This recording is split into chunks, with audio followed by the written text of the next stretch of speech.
Hello everybody, welcome back for another video. Hope you're all doing well and that you're all having a great day. As always, likes, comments, and subscriptions are always appreciated, as they do indeed help with the algorithm. Surprise! I'm still not home. I'm still traveling. Yeah, I know, I needed to get away, but at least I got a video for you. Anyway, let's jump right into it. Regulatory clarity may soon arrive for cryptocurrencies in India, the second most populous country on the planet, as the country plans to introduce a new law that will regard cryptocurrencies as commodities for taxation purposes. According to local news outlet Albawaba, that is Albawaba, the South Asian country's government has proposed draft legislation that tries to define cryptocurrencies as commodities rather than going the way of categorizing them by their technology. The bill, for simplicity, seeks to classify them by their end use case, payment, investment, or utility. The bill, therefore, sets out to define the taxation parameters for the different classes of cryptocurrencies for regulators and appears to be in favor of cryptocurrency investors in the country who have been expecting such a move. So, this is, and I mean, it's been at least 3.5, 4 years at this point. This is one of the longest sagas in the cryptocurrency space, besides the SEC being special. Basically, many years ago, at the end of 2017, I'll even say the beginning of 2018, many countries kept on coming forward saying how much they despise cryptocurrencies and blah, blah, blah, blah, whatever they were saying. India, however, realized their position in the cryptocurrency market, as they have a very large population. And they were like, no, we want to keep the monopoly on our own money. So they kept on mentioning how they were going to ban cryptocurrencies, ban Bitcoin, ban payments, ban blah, blah, blah, blah, blah. Kept happening over and over. But they never banned it. By the time we got to around 2019, the beginning of 2020, it became this really big kind of fiasco thing where they were like, are we going to ban it? And I was like, if you are a country who is explicitly threatened by something, you ban it. We've all been around on this planet for a while. We know how things work. If things don't work for a government, you're gone instantaneously. Like, there's no real discussion. So I assumed over the last couple of years that assumption, I don't know, a lot of governments around the world have seemingly been buying up cryptocurrencies, maybe hoarding cryptocurrencies, preparing for something in the future with cryptocurrencies. Wink, wink. And I think that this is basically what India has been trying to do, them and their northern neighbor. If you catch eastern neighbor, western neighbor.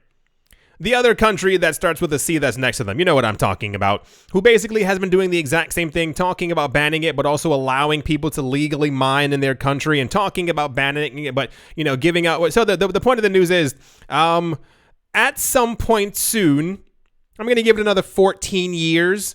We will know if crypto is legal within India. I think it's not that it's old news per se. It's more like no one really gives a gosh darn anymore, because the rest of the world has moved on. So whenever they do allow, the law to go through, the bill, whatever they have to go through Parliament, I think it's going to be major, because it then legally gives access to 1 billion people into the cryptocurrency market. But at that, I still feel like it should have happened a lot quicker, but we know governments are going to government. So cool. I hope this works out for them. I hope the bill actually goes through.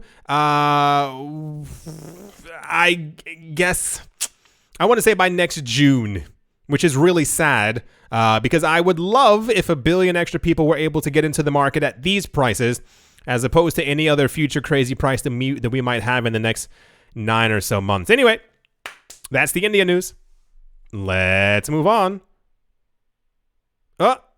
Over to their neighbors. What? The People's Bank of China has allegedly completed its crackdown on digital currencies. According to its latest report, the central bank says it now regulates the sector routinely. China's central bank has completed its crackdown on digital currencies. According to the latest report, the PBOC said it now regulates the sector routinely. In its 2021 financial stability report, the PBOC said it has been cracking down on a number of sectors that had caused concern.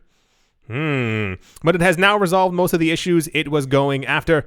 They said, and I do quote, "The battle to prevent and resolve major financial risks, has achieved important phase results. Reads the report, which was published obviously in their language. The report then went on to list the specific areas the central bank has been cracking on, stating online asset management, equity crowdfunding, internet insurance, virtual currency trading, internet foreign exchange trading, and fields that have basically completed the rectification work and have been transferred to normalized supervision. Oh, I got it. The PBOC has cracked down harder than ever before in its cryptocurrency industry in the last year. This news alone should cause Bitcoin to rise by a good 15-20%. The PBOC has been desperately trying to get Bitcoin under control since a good 2015, 2016, 2017. Pendulum swinging within that time frame because they've been doing this for a very long time.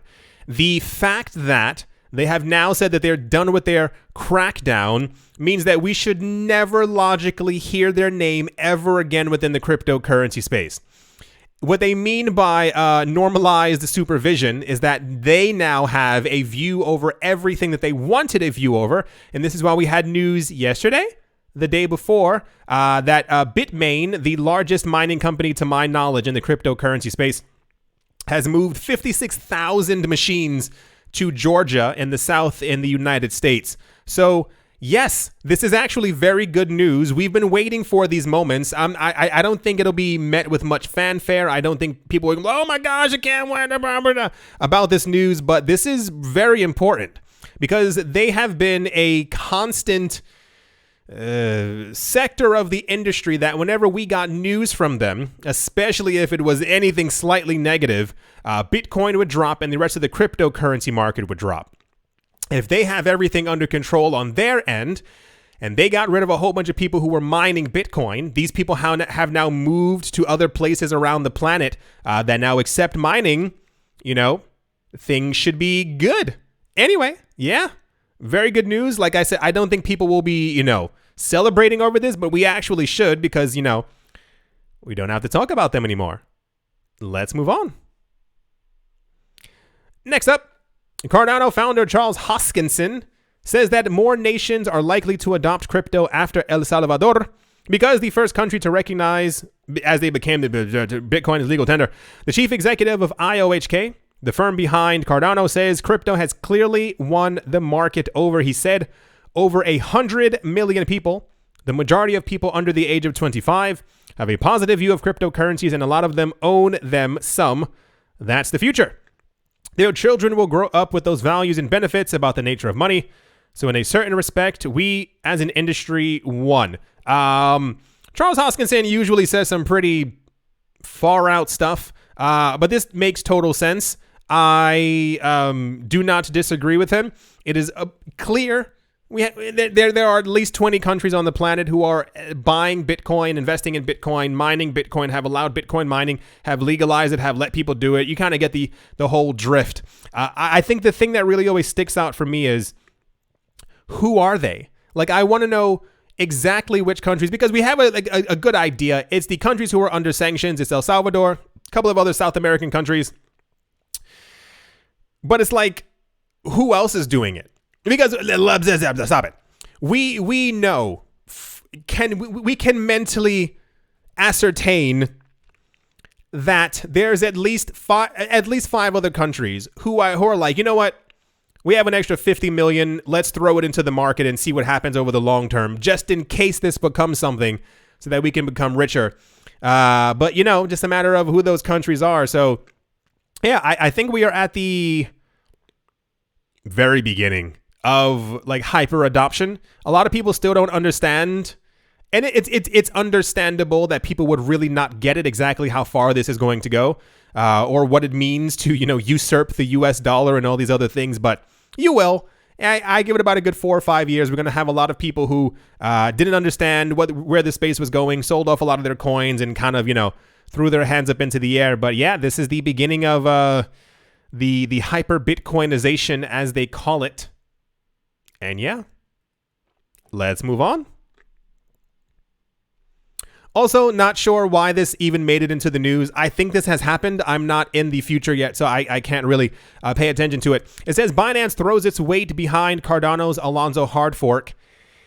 There was some news floating around like this. It was like Coinbase will support the hard fork. Binance will support the hard fork. Hard fork. And of course, the major cryptocurrency exchanges are going to support the third largest cryptocurrency's hard fork because that's what happens all the time. So unless something has happened in the future where I am currently not, I assume this went well. I'll find out when I get back home. But yes, Binance throws its weight, or Binance is the largest crypto exchange on the planet, and of course, logically would be adopting the upgrade for the... I'm going to move on. All right. Amazing. Next up, this is actually okay news. Mastercard is extending its coverage into the field of digital assets with a new agreement to acquire a crypto intelligence firm called CipherTrace. The company announced on Thursday. The credit card company plans to close the acquisition before the end of the year to enhance its crypto capabilities for insight into more than 900 cryptos currently monitored by CipherTrace, which is funded by the Department of Homeland Security. All right, you can kind of guess where all that's going. The deal will help Mastercard customers and stakeholders build upon the benefit from CipherTrace's solutions as consumers build their own virtual asset offerings.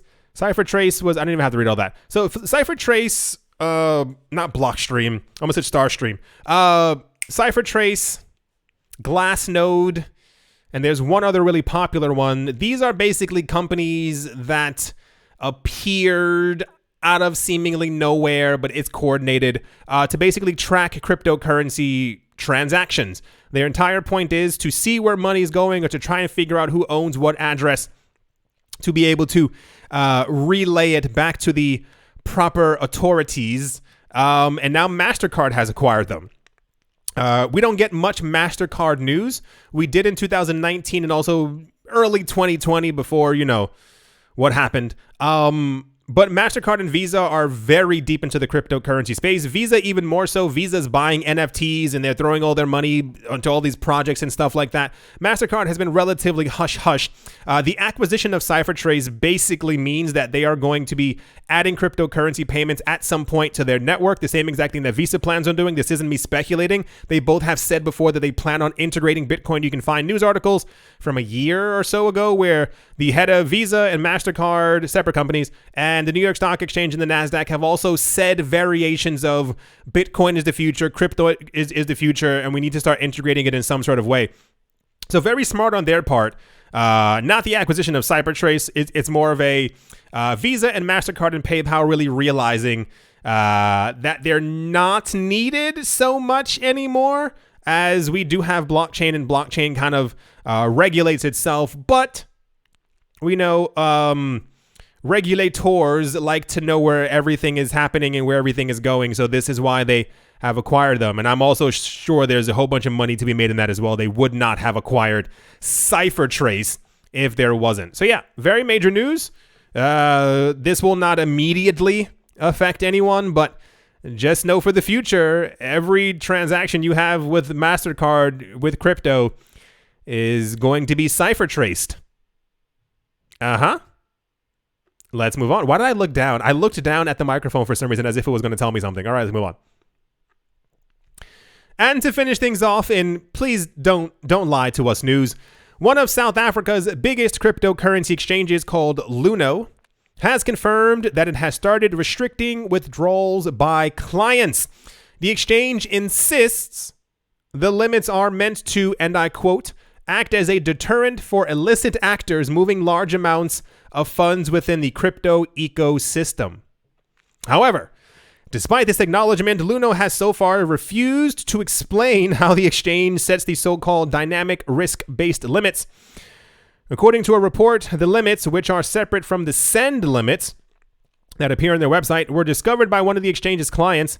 The discovery became apparent to the client when their attempt to transfer crypto assets from a Nano account to a Binance wallet failed. So, crypto exchanges are trying to be as compliant as possible, maybe sometimes a little bit too much. I implore you to find out the rules in your own country. And if you are legally able to do so, once again, it might be time for you to learn how to put your crypto onto a cold storage device, or to simply take it off of cryptocurrency exchanges in general. Just as a, because as we go forward, this already has happened on Coinbase, and regulators are also trying to do this to Binance as well. You will be restricted from moving your money around. You will have to message the cryptocurrency exchanges and ask them, hey, I am trying to buy a house. I need to transfer this money to this so-and-so.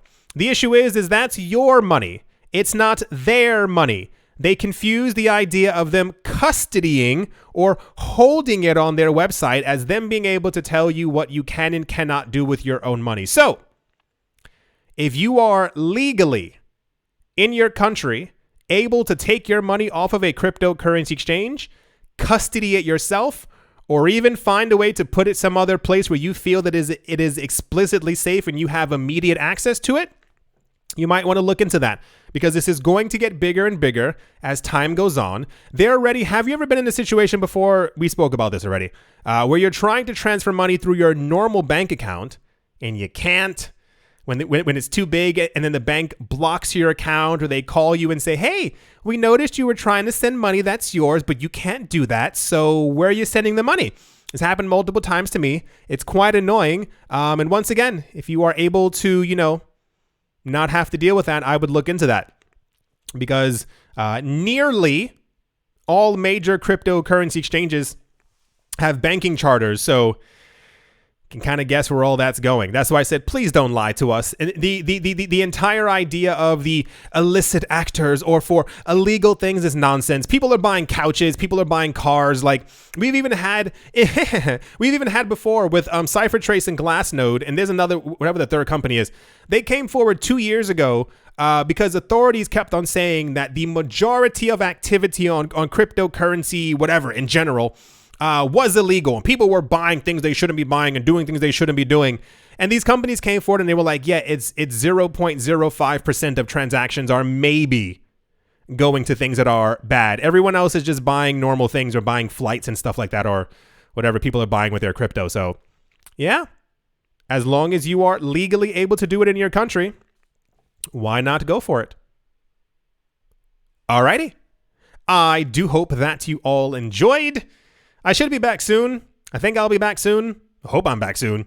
Hope you all enjoyed. Hope you all are having a great day, a great morning, a great afternoon, a great evening, wherever you are, wherever you might be. I do hope that it is absolutely fantastic. Thank you all once again for watching, listening, and supporting. And I will most certainly be talking to you all soon. See you.